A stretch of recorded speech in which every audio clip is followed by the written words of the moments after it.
அந்த டிரைவரை திட்டிக்கிட்டே சொல்றாரு, நான் அவசர அவசரமா போகணும்ப்பா, ஏர்போர்ட் போகணும்னு சொன்னோடனே, நீங்க கவலைப்படாதீங்க, நான் அந்த பக்கம் தான் போறேன், நான் டிராப் பண்றேன் வாங்க அப்படின்னு சொல்லிட்டு அந்த பையன் என்ன பண்றான், இவரை கூட்டிட்டு போய் அந்த ஏர்போர்ட் வாசல்ல விட்டுட்டு நேரா அந்த லான்ச்ல கொண்டு போய் விட்டுட்டு அவன் நேரா அந்த பையன் போயிடுறான். இவர் நேரம் அவசர அவசரமா உள்ள போறாரு. அந்த செக்இன் முடிய போது அங்க கூப்பிட்டுட்டே இருக்காங்க. இவர் பேரை சொல்லிதான் அனௌன்ஸ் பண்ணிட்டே இருக்காங்க போல இருக்கு. இன்னும் வரல இன்னும் வரலன்னு சொல்லிட்டு இவர் அவசர அவசரமா உள்ள போய் நேரா பதட்டப்பட்டுக்கிட்டு அப்படியே நேரா உள்ள போயிடுறாரு.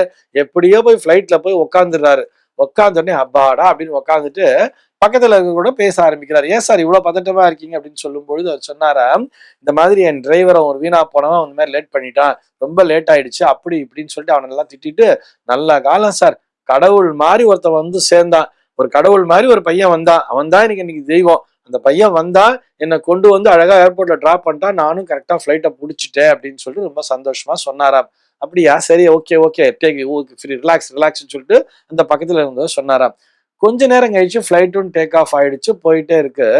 திடீர்னு இந்த ஏர் ஹோஸ்டஸ் பதட்டமா வந்து சொன்னாங்களா, எல்லோரும் இந்த சீட் பெல்ட் எல்லாம் போட்டுக்குங்க, இல்லைன்னா அந்த கீழே வந்து அந்த ஜாக்கெட்ஸ் எல்லாம் வச்சிருப்பாங்க தெரியுமா, அந்த ஜாக்கெட்ஸை எடுத்து எல்லாரும் போட்டுக்குங்க.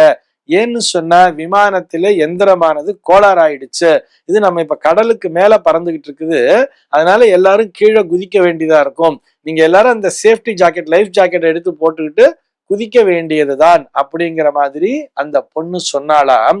உடனே இவர் சொன்னாரா, அப்படியே பக்கத்துல பேசினாரா, பாத்தீங்களா சார், ஆண்டவன் வந்து என்னை வந்து கரெக்டா வந்து என்ன சேவ் பண்றதுக்காகத்தான், என்னைக்குமே லேட்டா வராத டிரைவர், ஒரு 10 வருஷமா என்னதான் வேலை பார்த்துட்டு இருக்கா, அவ்வளவு சின்சியரா வேலை பார்த்த டிரைவரை நான் ஏர்போர்ட் வரக்கூடாது அப்படிங்கிறதுனாலதான் அவனை தூங்க வச்சிருக்கிறாரு, லேட் பண்ணி இருக்கிறாரு, நான் இருந்தாலும் சத்தம் போட்டு நான் அவனை கூப்பிட்டுட்டேன், அவனும் வந்துட்டான், அப்பயும் ஆண்டவன் என்னை காப்பாத்துறதுக்காக தான் என்ன பண்ணிருக்கிறாரு, அப்படியே வண்டியை கொண்டு டயர் பஸ் பண்ணி ஒரு ஓரமா நிக்க வச்சுட்டாரு, அப்பயாச்சும் நான் உஷாரா இருக்கணும்ல, அதை விட்டுட்டு யமன் மாதிரி ஒருத்தன் வந்து சேர்ந்தான் சார், என்னை கொண்டு வந்து, அவன் தான் யமனுடைய ரூபம் போல இருக்குது, என்னை கொண்டு வந்து ஏர்போர்ட்ல விட்டுட்டு போயிட்டானே அப்படிங்கிற மாதிரி எந்த பையனை இவர் 5 நிமிஷம் முன்னாடி அவன் தான் எனக்கு கடவுள்னு சொன்னாரோ, அதே பையனை இப்ப எப்படி சொல்றாரு, அவன் தான் யமன், யமனுடைய ரூபத்துல என்னை கொண்டு வந்து இங்க விட்டுட்டு போயிட்டானேன்னு சொல்லிட்டு புலம்ப ஆரம்பித்து விட்டாராம். இப்படித்தான் நம்மில் பலரும் என்ன பண்றோம், நம்முடைய நேரத்திற்கு தகுந்தாற்போல் நம்ம என்ன பண்றோம், நமக்கு நடக்கக்கூடிய பலன்களை வச்சுட்டு பக்கத்து வீட்டுக்காரரை கூட என்ன சொல்றோம், ஒரு நேரம் பார்த்தா அவர் தான் தெய்வம், அவர் தான் ரொம்ப நல்ல மனுஷன் சொல்றோம், அதே ஏதோ ஒரு சின்ன டிஸ்டர்பன்ஸ் வரும்பொழுது எல்லாம் அவனாலதான் அப்படிங்கிற மாதிரி அந்த பழியையும் சேர்த்து அவர்கள் மீதே போட்டுக் கொண்டிருக்கிறோம் அல்லவா. இந்த மாதிரி எல்லாம் இருக்கக்கூடாது அப்படிங்கிறதுக்காகத்தான் இந்த கதையை இந்த நேரத்திலே சொல்லிக் கொண்டிருக்கிறோம்.